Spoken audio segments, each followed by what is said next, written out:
Welcome back to another Tech Tuesday. I'm Bethany Gaffey with UF Innovate, and today I'll be chatting with Alex Lacerna, graduate assistant at UF's Mechanical and Aerospace Engineering Department, who recently created a hands-on kit for students in the Intro to Engineering class.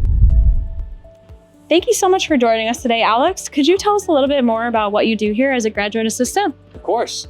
For roughly 6 semesters, I was an educational assistant in the Mechanical Design 3 Senior Design Lab teaching that class, and now I'm a research assistant for the GatorKits lab down the hall.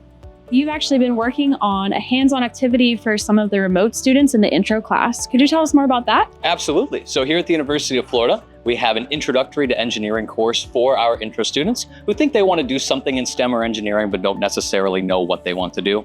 For a long time, that class was taught completely online during COVID, and we wanted to give those students a hands-on component for that course. We've been developing a lab kit for them that contains a set of experiments, each of which represent an individual engineering major offered at the university.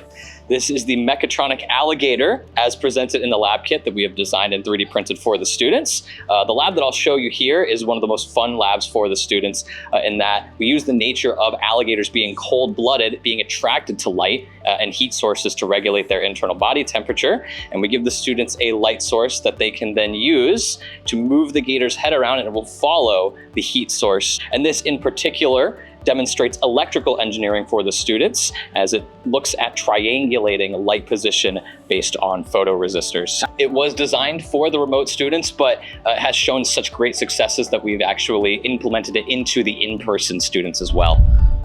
Thanks for tuning in to another episode of Tech Tuesday. For more information about UF's engineering majors, you can visit them online or pop by in person, and we'll see you next week.